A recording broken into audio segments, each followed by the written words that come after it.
This is Share the Vision, presented by the Resource Center, a discussion of the programs and services of the Resource Center and about issues related to individuals with disabilities. Today, the Art Life Conference, coming in late April. We will get into this in great detail as soon as I introduce Steve Watterson, Community Relations Director at the Resource Center. Steve, good morning. Happy almost spring to you. Same to you, Dennis. And great to look forward to the next Art Life Conference. Sort of set the stage, introduce our primary guest today on Share the Vision.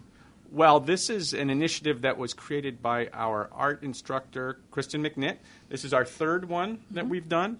It's a great event that is open up to anybody who works in the arts, especially working with people with disabilities, artists with disabilities.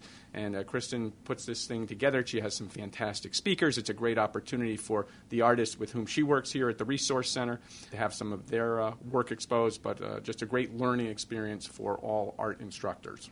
Steve, catch up with you in a few minutes. We'll talk about some events related to the Resource Center and to recap the Art Life Conference. But first, Kristen McNitt joins us now, art instructor here at the Resource Center. Kristen, good morning. Good morning, Dennis. Nice to see you again. Good to see you, too. We are going to talk a lot about the Art Life Conference in a moment, but first, relating to what Steve Watterson was talking about when we walked in the door, how's everything at home? Great. I have a lot going on. My hands are full, but like what, good. For instance? It's just, anything new over the last 5 months at your home, Kristen? Well, I have a new bouncing baby boy. He's 5 months old now. What is his name? Samuel. First child? Yes. Congratulations to you. Your husband's name is? Samuel. Oh, okay. Samuel. Congratulations to Samuel and you. And you are a beaming young mom. Thank you. Wow, what an exciting time. Yeah, it is. And you are excited, too, about this year's Art Life Conference. So let's dig into the details of this for a moment. You have done this previously. Yes. What year is this for the Art Life Conference? This is year 3. Year 3. And you are very excited and full of anticipation for the speakers that you have. So let's get into this. First, when is it? What is it? For those who've not heard of it before. It's going to happen this year, Friday, April 24th. It's a conference between 8 o'clock in the morning and 3 o'clock in the afternoon.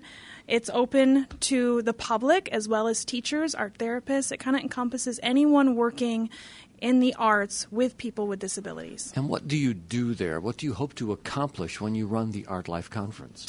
Part of it is just to make people aware that art is a very important part of anyone's life.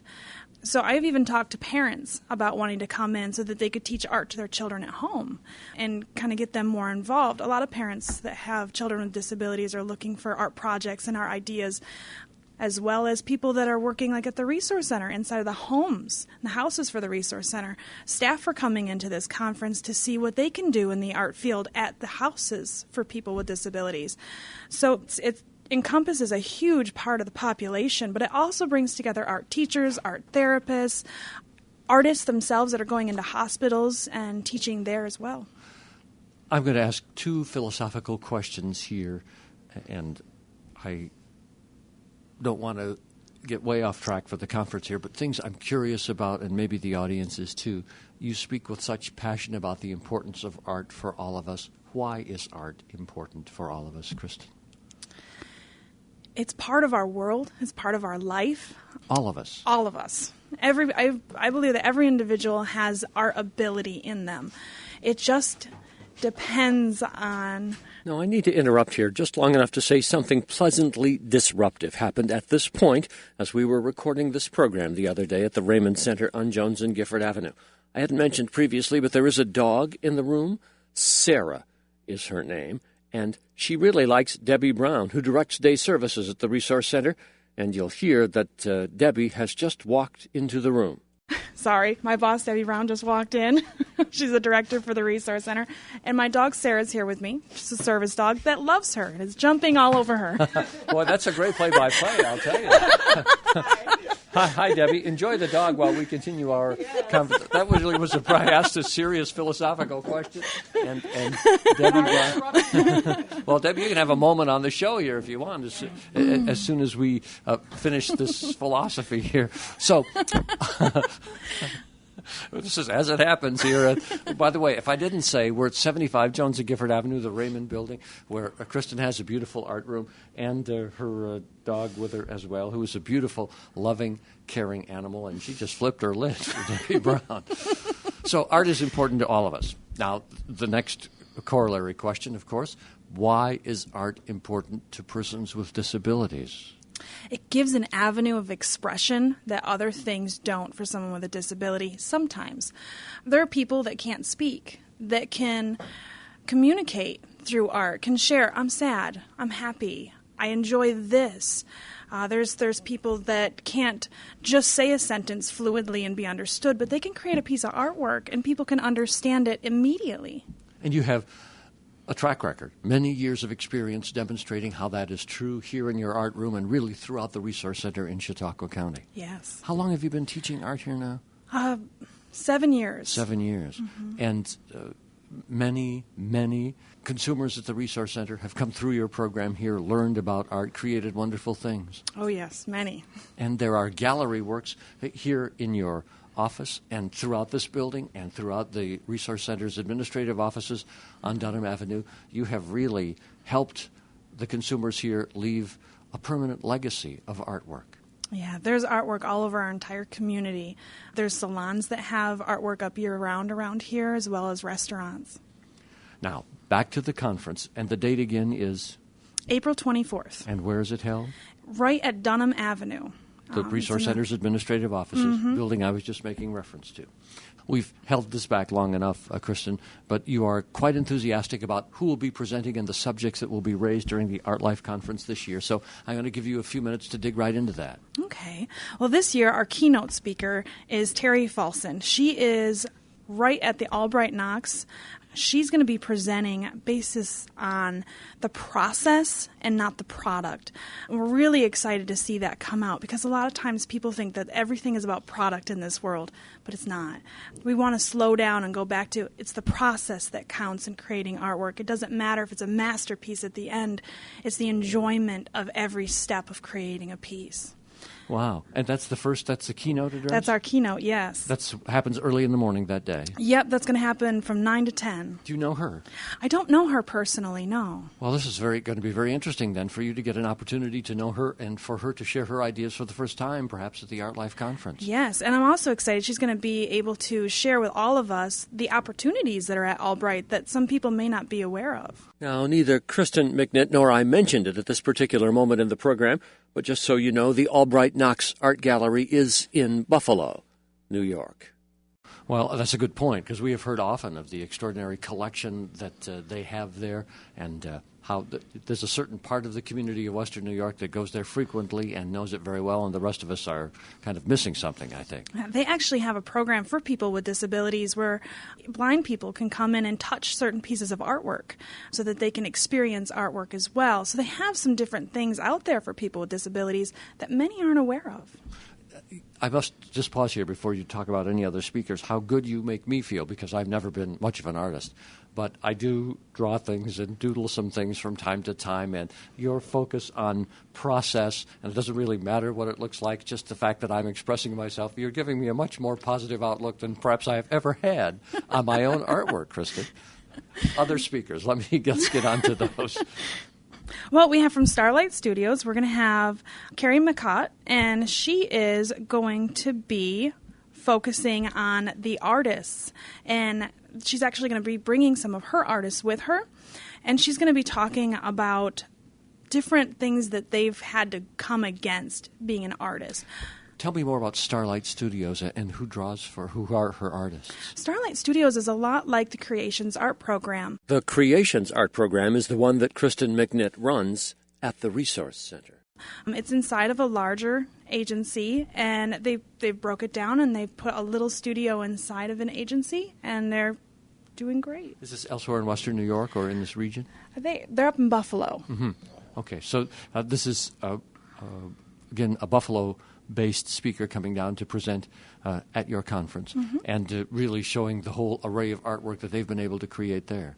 Right. Not only their artwork, but everything that goes into it, and hearing from the artists what it's like to start in an art program and come to where they have been. So you've got a student for 2 years in an art program. So in the beginning, they may have been nervous about creating artwork and different hurdles they've had to overcome in becoming more and more of an artist, including showing their own work.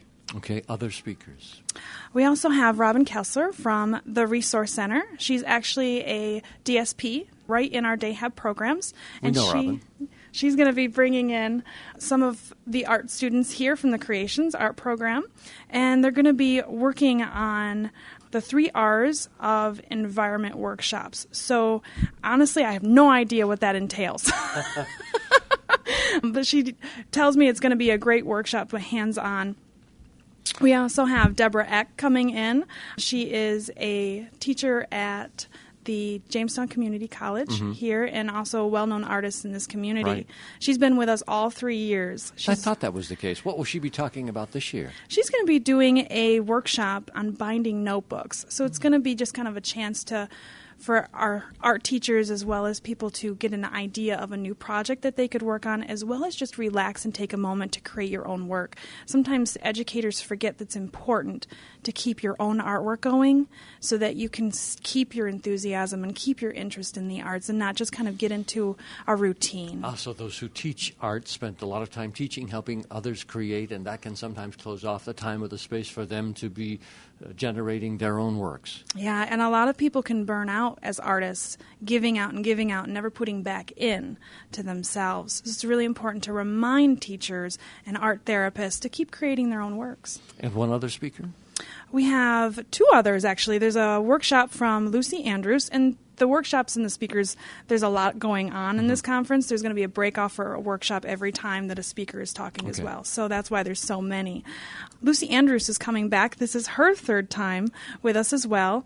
She was my mentor at Buffalo State College, and she has worked for the last 30 years in this field, in between art therapy, art education. She knows her stuff, and she is coming in to kind of show us sensory, how to work with people that need sensory involvement, which is touch, smell, sound, how to use different items that are easy to get a hold of to really create artwork. Very interesting. And then we have Marcia Ross coming in, and she's going to be focusing on fundraising and grants. And that's a huge thing right now. People really want to know, how do we keep our programs running? How do we write these grants? Where do we find these grants? Marcia Ross is from our area. Do you know much about her background? She's also from the Buffalo area, Niagara Falls. It's Debbie's chiming in from the other side of the room here. Debbie Brown, who joined us a little in the room a little earlier in the course of the program. That is an exciting program. And what's the run of this in terms of what time does it start? How long do you go in the day? The registration starts at 8 o'clock in the morning and will be done by 3 o'clock in the afternoon. So this is jam-packed with speakers and inspiration and demonstrations of artwork and all kinds of things. You really just sort of immerse yourself in it for a day. Oh, yeah. It starts off with an improv with Len Berry from the Arts Council. So we're going to get people's feet wet right away and make them jump in and shake off their morning. Improv. Now, I know Len Berry. Is this a comedic improv or artistic or? This is grabbing you and making you be theatrical for a moment. Oh, really? So he puts you right up on the stage. He sure does. Makes you. Has he done this to you? He has, many times. Oh, okay. So you're comfortable with becoming an instant. He's real good at making you feel at home because everyone's there with you. Okay. No one's left out. Kristen. He's done it every year for us. He's done it every year, Debbie says from the other side of the room. Kristen McNitt is our guest today, at least for this segment of Share the Vision. We're talking about the Art Life Conference that is coming up April 24th. You have a website. I'm not sure we mentioned it or mentioned it often enough here, Kristen, for additional information. So what is that again? Go to www.artlifecon.com, and it'll have everything, including the registration. So if you're interested in coming in and registering for this conference, you can go right onto the website to do that. I'm going to have Debbie Brown step up in a moment here and perhaps change places with you. But first, give me the state of art here at the moment at the Resource Center in terms of the different media that you're working with, the number of students that you have, the kinds of things that are in creation. Well, we've actually grown quite a bit. We do everything here from paper making. We have a kiln. We do ceramics. We do quite a bit of painting, from watercolors, acrylic. We just started doing some oil classes. The sky's the limit. We do small sculpture, large sculpture. Really? I was wondering about sculpture, all that too. Oh, yeah. We have several sculptures out in our community. We have right across the street from the Jones and Gifford site here, there is a totem pole that's going to be going up this summer. We have a large driftwood dragon that's seated on some beautiful tiles out in the labyrinth. There's also a huge fish made out of driftwood over in Dunkirk. So it's out there. How many students do you have now, approximately? I would say probably about 100. And do they come in for art once a week or every day, or what's sort of the schedule of classes for them? Once a week right now, the students that I work with on a regular basis.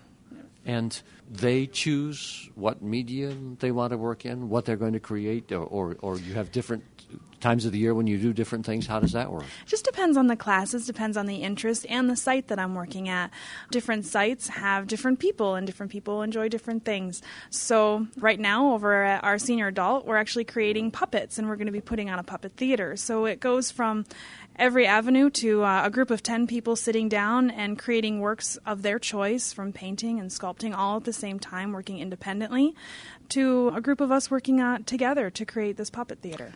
I'm going to have you change places with Debbie Brown for a moment and then have you come back in a few minutes, just in case there's anything we left out about the Art Life Conference, and we'll repeat the essentials again. And remind me at that time to have you mention all of the sponsors, because they're listed at the bottom of your poster there, and that's very important, too. Debbie Brown is your title again here at TRC? Director of Day Services. Debbie Brown, Director of Day Services. And Kristen's dog really does love you. You can't make a move in this room without her. Sarah's her name? Sarah. Sarah. Yes, I've untrained her amazingly. Kristen tells me how well behaved she is all the time, but I walk in a room and she, as you saw, kind of goes crazy. Well, while you continue to enjoy Sarah, or Sarah continues to enjoy your attention, just a moment for art as it fits into the whole picture here. You, at the Resource Center, you would be an ideal person to give us a different perspective on this, perhaps. We've been able to see such a change in a lot of our participants when they're able to express themselves differently. And art has really provided that opportunity for some people that they didn't have before. And to see the pride they have in their work and the self-esteem and the boost it gives them to see their artwork and to see others enjoying their artwork is really rewarding. You were here at the Resource Center when art first became a part of the program here 7 or so years ago? Yes, it was part of the day program at that time as well. Take me back to that moment of when you first conceived of this, or it was Kristen brought it to your attention, the possibility of art, and what you thought about it then and how you look at it now. Well, we were excited to see it come in. We had Kristen and some other art teachers come in kind of on a contract basis just to see how well it would be received, and the artwork that was produced and the enthusiasm of the artists just convinced us we needed to make it a permanent part of our program. So it looked good from the beginning, and your expectations were met almost immediately. So it was certain within a short period of time that this would be something valuable for persons with disabilities. Yes, it was very obvious, the enthusiasm, as I said, that the artists had for when somebody appreciated their work. It gave them a new identity as an artist. Wow. Are there other similar things that might surprise us from the outside that happen under the umbrella of day services or elsewhere in the Resource Center, similar to this, Kristen, in terms of expression in the arts or expression in any of the human pursuits that we might not expect is happening at this place? I think the fact that we have a lot of individuals that volunteer in the community. They might go to the Humane Society and help walk dogs or socialize the animals, to volunteering at Meals on Wheels, helping to deliver meals, sorting things at the Salvation Army thrift store or the Chautauqua County Humane Society's thrift store. We're out there a lot doing a lot of volunteering, working at nursing homes with individuals in some activities. We have a lot of people that are involved in volunteer activities. When we say day services, and those of us who are a part of the Resource Center, or in my case, have been associated with it for some time, have an understanding of what day services is all about. But if somebody asks you right out of the blue, what are day services, how do you explain what that is? We have 8 program services throughout the county that support individuals with developmental disabilities and helping them to become part of the community, to make those connections, whether it be through volunteering or participating in community activities, and to help them learn some life skills. And this happens during the day, hence Yes. the title, Day Services. Correct. And how long have you been Director of Day Services here now? Probably about 20 years. And the people who come to the art program do so because they want to or because of the location that they're at? How do they get into art? Because of the location, they have the first opportunity. And if they decide they like it, then we try to give them as much opportunity to take part in those classes as we can. I've known you for a long time and appreciated your work in Day Services here. We don't get often the opportunity to speak on the radio. If there are other aspects of your work, we have a minute here. If you want to talk about any other part of Day Services that might be of interest to our listeners, particularly those who are not familiar with how things work here at the Resource Center, Debbie. Well, I think one thing that we would appreciate is if people are interested in volunteering, whether it be to help volunteer with the art program or just in one of our program sites, just to become a friend with some of the folks that we have here. What do volunteers do? They could, as I said, become a friend with somebody, help with art, just be a listener, help do some reading, read to somebody. We're just starting to pursue getting some more volunteers to come in and help out and appreciate some of our folks. What is the commitment in terms of every week or? It would depend on what the person is capable of committing to and what they're interested in. For an hour or so or longer if they want an it? hour or so a day, or a longer period of time, and once a week or once a month. Debbie, thank you for all that you do in helping people in Day Services at all of those different locations that you have. It's a big job. It's rewarding, though, especially to see what's happening with the art program, and the conference has really grown. This is being our third year, and it's going to be fun. I'm going to have Kristen come back to the microphone for just a moment here, just to recap the essential details of this year's Arts Life Conference. Sarah's really a hit here today. Steve Watterson stepped out briefly to take care of business, stepped back in the room, and now she's really doting on him. She's our great dog. You have other service dogs, or? I do. I'm working with 2 right now. Sarah and? Molly. Molly. And what service are they training for, or do they perform? It's for retired veterans as well as people with autism. And so do you visit them periodically, or would Sarah eventually become their dog? Or It depends on the situation. Molly, the little dog that I'm training right now, is once a week goes over and sees the person that she will belong to 2 or 3 days a week. And then the rest of the time she's with me, and I train the parents how to do what they need to do. Will Sarah always be your dog? Sarah actually will. Sarah is the first service dog I've trained. She actually assists me in training puppies. So she'll always be mine, which is kind of nice when you have to give up every dog you've ever had to finally keep one. What I was really thinking about, or who I was really thinking about at the time, was Debbie, and how hard life is going to be if these two are ever really. Oh, there goes Sarah. All I had to do was say Debbie, and she went over to find her again. Too bad you can't see this, folks. It is really fun to watch. And I keep saying, back to serious business with you, Kristen, but we want to outline for the public one more time the details of this year's Art Life Conference. Sure. It's going to be happening Friday, April 24th, and it's from 8 a.m. to 3 p.m. The registration does have a fee. It's $75 for the entire day, and that includes lunch and all the materials for the workshops. And you can register or see more at www.artlifecon.com. Okay, and the people who are helping you put this on, because they're all mentioned there at the bottom of your poster, and I just wanted to make sure that they got an opportunity to get some credit on this show as well. Sure. Well, first and foremost, the Resource Center. Without the Resource Center being okay with me doing this and backing it financially, it wouldn't happen. And then the artists and the people that work here with me in the Creations program right inside of the room here, as well as the Arts Council. They have been a wonderful asset, especially getting it started that first year, and then Len Berry coming in every year and assisting us as well. The Riders Cup right there in downtown Lakewood has given us coffee every year and been a wonderful supporter. We also have the Andersons Produce. They've supplied different fruits and baskets and different things to assist us every year. Again, artlifecon.com. If someone wants to speak to you directly about this program, we've left some question unanswered here. They could contact you at the Resource Center. Yes, they can contact me right in my room. My number is 716-661-1076. They're welcome to just give me a call, or they can message me from the internet at theartlifecon.com. Kristen McNitt, thank you very much. Great to see you once again, and best of luck at home with Sam and Sam. Thank and you, Sarah. Dennis.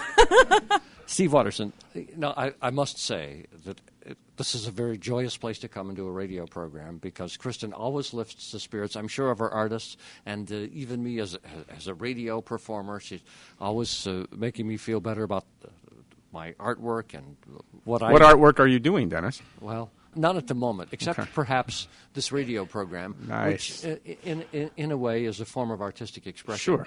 I hope. It's always a joy to come here. We've got a couple of minutes. I know there are always other things happening at the Resource Center, and I just want to give you an opportunity to talk about that. You know, Dennis, March is National Developmental Disabilities Awareness Month, and the Resource Center has been providing supports and services to people with disabilities since 1959. We have a large presence in the community, but there's still a lot of folks who maybe are a little curious about what we do. We always welcome inquiries. We can arrange tours if anybody wants to come and check out one of our facilities and see what we're all about. The other thing that we do, Dennis, is the Resource Center is a membership organization, and anybody can become a member. You just have to have a concern and compassion for individuals with disabilities. There's so many changes going on right now in terms of the way that services are provided to people with disabilities. The ways that we've been doing things literally for decades are being changed 180 degrees. And there are a lot of things that are happening that we need support from our members, the families of the individuals that we provide services to, and those folks out there in the community who believe in what we do. So the Resource Center, again, we're a membership organization. Membership is $10 a year. In exchange for your membership, we give you a membership card that entitles you to discounts at about 20 local businesses, including Applebee's, Dunn Tire, some local beauty salons.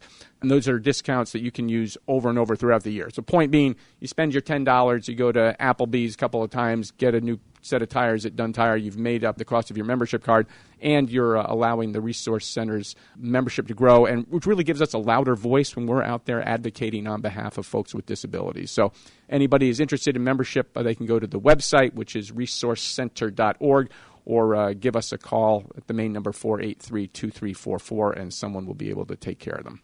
As we speak from the Raymond Center here on Jones and Gifford Avenue in March, and I spoke to you about this when I walked in the door today, I can't wait for Laurel Run and the kickoff show that we do here every July. But what's the date for Laurel Run this year? July 17th, the Friday the 17th, will be that traditional Jamestown to Dunkirk relay run that we do, and we have the kickoff ceremony here at the Michael J. Raymond Center on Jones and Gifford Avenue. And then the next day, Saturday the 18th, we have the main events up in Silver Creek. I've just been counting on my fingers. April, May, June, July. That's 4 months.